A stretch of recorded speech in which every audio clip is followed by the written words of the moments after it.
How's it going YouTube? It's Sean here, back today to give you guys a review of the Nike Space Hippie collection. This highly anticipated collection finally dropped here in North America today on July 4th. But before we get into the details about each of the specific shoes, let's all take a step back and I want to give you guys some information about the Space Hippie collection and why it's so important for Nike. So as we all probably know, Nike has always sought to be a champion in sustainability and reducing their carbon footprint. So the gist of the Space Hippie collection is basically creating the most sustainable shoe ever, where scraps previously thought of as junk or waste is actually used as the main ingredient for these sneakers. So similar to missions in space, when you're up in space on Mars or on the moon, there's no real easy way to get a resupply of goods. So essentially you have to figure out how to use your space junk and reinvent it to become a usable product once again. So you'll kind of see this message throughout all the different shoes, in that Nike uses a ton of recycled product, and they're really trying to reduce their carbon footprint not only in the manufacturing process, but also in the packaging and the delivery of the shoes as well. So the Space Hippie collection consists of 4 different pairs of shoes, and in today's video I'll be reviewing 3 of them, with the 4th one being a women's pair. I'm actually waiting for that in the mail right now. So here in Toronto, this was actually a pretty easy cop. A couple of our Nike stores had a decent amount of stock, and luckily I was able to grab one of each model. As we start things off, this one is what most people consider to be the most traditional looking shoe of the 4. So the 01 retailed for $130 US or $170 here in Canada, and the official colorway for all 3 pairs I'm reviewing today is gray and total crimson. So unlike your traditional Nike shoe, all of the pairs in the Space Hippie collection comes in this very plain and very simple looking cardboard box. There's no visible Nike branding on the sides and the top of the box, but there is a style and size label on the front. However, when you open up and take a look at the inside of the box, here we see a bunch of the Space Hippie branding Nike logos, which is all printed on plant-based ink. And if you haven't guessed it by now, the shoe box itself is made from repurposed materials also. And while I wasn't really affected by this because I bought this from a Nike store in person, according to Nike, for those that bought it online, this exact box would be used as a shipping box, meaning it's not going to be double boxed, which again carries on that theme of reducing waste. Inside the box, they also give you this reusable mesh bag, which was a nice little bonus that I loved. So taking a deep dive into the shoe, the upper of all 3 pairs that I'm reviewing today is constructed out of what Nike calls space waste yarn. So this is essentially Nike Flyknit. However, in this case, it's predominantly manufactured using recycled content, including plastic water bottles, recycled t-shirts, and even manufacturing scraps from the factories. So you can see while from afar it looks gray, if you take a real close look, it has this very interesting blend of multicolors. And the knit on the 1.0 isn't that stretchy and has a bit of a rough texture to it as well. So you'll see how certain sections of this shoe have a bit of a wider gap in the knitting process, creating variation and a very dynamic look on the shoe. On the side, you'll see how the knit here, there's a bit more gap between the yarns. And then woven within it, we do have a crimson colored Nike swoosh. Running up the center of the shoe, holding down the eyelets, we have this white colored nylon, along with this black lace stitched down in this snake-like fashion, which holds the laces in place. The laces for the 01 is a rope style lace done in this multicolored finish, and you'll see how they wrap the edge of the lace tip onto itself in this black tape. Running down the center of the shoe, we have a white nylon pull tab, which has Nike branding and 01 branding done in this cream or off-white color. So the knit on the tongue portion of the 01s is much stretchier compared to the side panels and the toe box, and this makes sense because this is a one-piece sock-like fit. It has to accommodate the width of your foot. Taking a look at the opening of this shoe, it has this unfinished look to it, and it's lined around the back in this white colored yarn. And then taking a look at the back of the shoe, it's finished off with another nylon pull tab, and we have the Nike pinwheel logo embroidered in this off-white or cream color. Taking out the insole of this shoe, so across all 3 pairs in the Space Hippie collection, all of them use the same sort of insole. And I believe this insole is made out of recycled ZoomX foam, which is the foam Nike uses on the Vaporfly 4%. In this case though, you can see it sort of looks like it's chopped up and then compressed together. But to be honest, this insole felt pretty flat to the touch. And just from a cushioning standpoint, I find that the usual Nike insoles are probably a little bit more cushioned. So the upper of the Space Hippie 01s sits atop this very chunky Crater foam midsole. So Crater foam is a blend of standard Nike foam and 15% of Nike grind rubber, which is essentially rubber from old Nike sneakers grinded up into smaller bits. So all 3 pairs that I'm reviewing today have the exact same Crater foam tooling, and as you can see, it's done in this light blue tint, and you can actually see all the imperfections and the specks of rubber found throughout. And encapsulated within this Crater foam midsole, we have a layer of recycled ZoomX foam, which adds to the overall cushioning. Flipping the shoe over to the bottom, so here we have your outsole. So as you can see, this is done in that same blue tint color. And we have those same specks of recycled rubber found throughout. But the one thing I really want to point out is in the middle of the shoe, you see this exposed Zoom X foam, which to me was a very dope touch. Moving on now to the O2s. So whereas the O1 was more of a traditional low top shoe with laces, for these guys, this is a mid-cut laceless version. And to me, for those that remember this shoe, it kind of reminds me of the Flyknit Chukka. So this pair was slightly more expensive. It retailed for $150 US or 195 Canadian. And based off of resale prices, it seems like just based off of my observation that this one is the least popular among the three pairs. Taking a closer look at this pair, the space waist yarn used on the O2s is slightly different than the O1s. So whereas the O1s was quite rigid and rough, the O2 in comparison is much stretchier. And to me, it kind of resembled like a very thick wool sock. So taking a closer look, you'll see how the yarn here has a bit of this raised appearance to it, which gives off more of that cozy vibe. However, on the medial edge of the toe box, this knit style is flipped. So we have this small portion here which is inside out, leaving this very flat finish to it. Instead of the traditional swoosh found on the mid panel, the O2s opt for this oversized swoosh on the lateral side, and it's done in that football or soccer style, where it starts from the toe box and wraps around the sides of the shoe.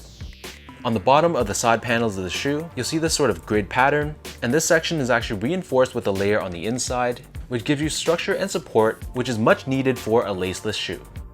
Moving downwards towards the back heel, you'll see there's this orange finish on the medial edge, which complements the color of the swoosh perfectly.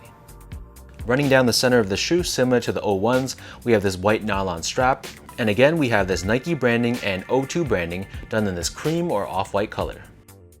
The opening of the O2s is much stretchier than the O1s, and this is something I really liked because while the O1s wasn't that difficult to get my foot into, it did require some effort, whereas the O2s was much simpler to get my foot in. The rest of the O2s is exactly the same as the O1s, so we have the identical insole and identical crater foam tooling as well, so really there's nothing else to add about this part about this shoe. Next up we have the O3s, and this is probably the most sought after and most popular shoe of the entire collection. The O3s retailed for a price of $180 US or $235 here in Canada, making this the most expensive of the pack. So whereas the O1 was a traditional low cut with laces, the O2 was a mid-cut laceless version, the O3 in comparison is a high cut and in my opinion the most futuristic looking of the bunch.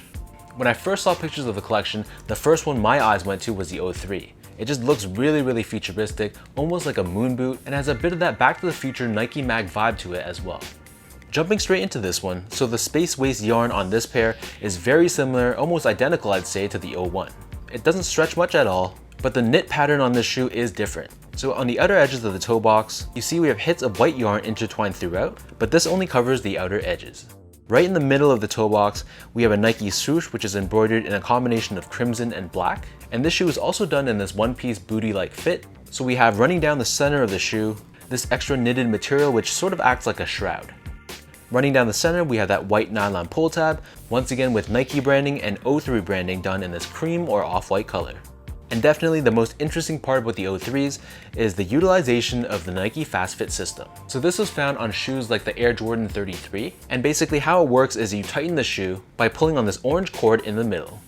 So according to Nike, the Fast Fit system used on these O3s are actually leftovers from other footwear production lines. So it's very interesting they were able to reuse this aspect about the shoe as well.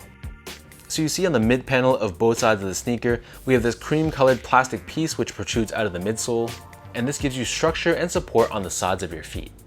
You'll also see these white cords which are essentially like Nike Flywire, and these are the cables that contract to tighten up the shoe when you pull on that orange cord. So these cords connect onto this white nylon strap, which is then connected to this heel piece which is constructed out of crater foam. On here we have this Nike branding done in this off-white color, and then running down the center of the back heel, we have another nylon pull tab with the Nike pinwheel logo at the very top. On the bottom, we have another orange cord, so this is actually what you pull when you want to loosen up this mechanism. So overall, just a very futuristic and a very interesting take on your traditional lacing system. So around the ankle collar area, this part is decently stretchy, but I'd say that it doesn't stretch quite enough because it is pretty hard to get my foot into this shoe. So the insole on the O3 is identical to the O1 and O2, so nothing special there. And the only difference on the crater foam tooling on the O3 is when you take a look at the very bottom, You'll see they added these gray strips for reinforcement. This is found underneath the back heel and 2 strips on the forefoot. So that covers the design of the 1, 2, and 3, and I'm sure most of you guys are wondering how do these fit? And I gotta say, honestly, they all fit differently. So from a high level, I would say I would stick true to size for all 3 pairs. My feet measures as a true size 10, slightly on the wider side, and I picked up a size 10 all across the board. Starting things off with the 01, I'd say that this one fits the most true to size. So despite my wider feet, because of the knitted upper, it accommodated the width of my feet perfectly, and I'd say there was just under a thumb's width between the edge of my toe and the top of the shoe. And in my opinion, that's pretty much a perfect fit. Next up with the 02, again, I also went true to size with this pair, and I'd say that this one is the most snug of the 3. So it was very easy to get my foot into this shoe because the collar was quite stretchy, and the knit on the upper was also very stretchy as well, but I feel like from a length perspective, it was a little bit short. So I wore these with just normal Nike socks, and to me there was less than an index finger's width between the edge of the shoe and the top of my toe. So all in all, it gave me a very snug one-to-one sock-like fit, but if you prefer more of a roomy fit, then you might want to consider going up a half size for the 02s. Finally, in terms of the sizing for the 03s, compared to the other two, I'd say that the 03s ran the biggest. So while from a width perspective, I'd say it was perfectly fine, these side panels really helped to contain my foot. The shoe overall though did run a little bit on the longer side. So getting these in my true size, there was just over a thumb's width between the edge of the shoe and the top of my toe. With that said though, on feet I couldn't really feel the excess space because the rest of the shoe was so well locked down. So I personally would not recommend going a half size down, and I also probably wouldn't recommend going a half size up unless the middle portion of your feet are really wide. Then you might want to consider that because this area right here is quite constricting. Next up, in terms of comfort, honestly, all 3 pairs pretty much feels the same on feet. They all have that same tooling underfoot, and overall I'd say that it is pretty comfortable. And it doesn't feel like Adidas Boost or Nike React, but to me it's a very well balanced, very well supportive feel, and I feel like I can wear these all day with no discomfort. If you're looking for a very soft and very mushy feeling shoe, then you're probably going to be disappointed with this series. But for me, wearing these, I had 0 problems, and again, I feel like it's something I can wear for a long time without any discomfort in the arches of my feet.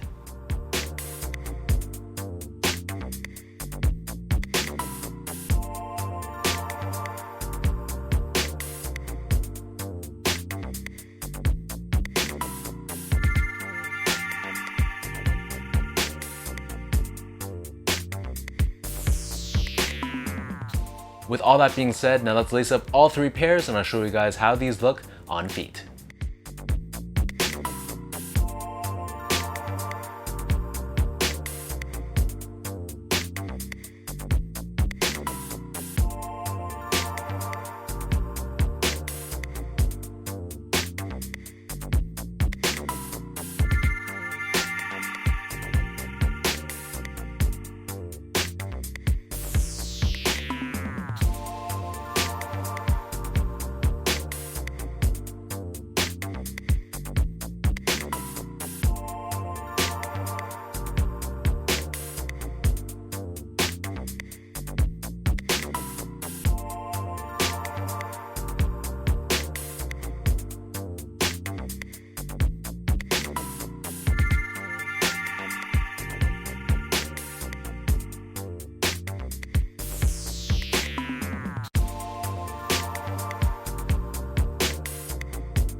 Honestly, Nike did a hell of a job with this collection. Everything from the designs of the shoe, the actual comfort on feet, the price points which were actually very reasonable, and the whole marketing behind this collection was top notch.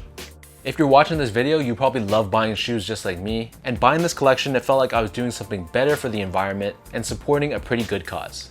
Of the 3 pairs, honestly, it's so tough to rank them. I gotta say my number 1 would probably be the 03, even though this is gonna be the hardest to wear. There's just something about this shoe, it's just so unique looking and just so futuristic that I love.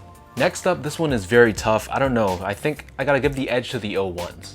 It's a bit more of a traditional shoe and something that I think I can wear more often, and it doesn't hurt that this one was the cheapest of the 3 as well. And last but not least, the 02s. That's not to say that there's anything wrong with this shoe, and honestly, I gotta say the 02s is probably the sleeper of the pack. I feel like they look much better on feet than they do on the shelf, and I really love the cozy sock-like feel that this shoe has. So that covers 01, 02, and 03 of the Nike Space Hippie collection. Let me know in the comment section down below how you would rank 1, 2, and 3, and if you guys managed to cop these today, or if you passed or took an L. If you guys like this video, be sure to like, comment, and subscribe. Give me a follow on Instagram at esco8. Check out my Twitter at sean.go, and visit my website at seango.ca. So until next time, thank you guys so much for watching. Hopefully this video helped you in some way, and I'll catch you guys in my next review.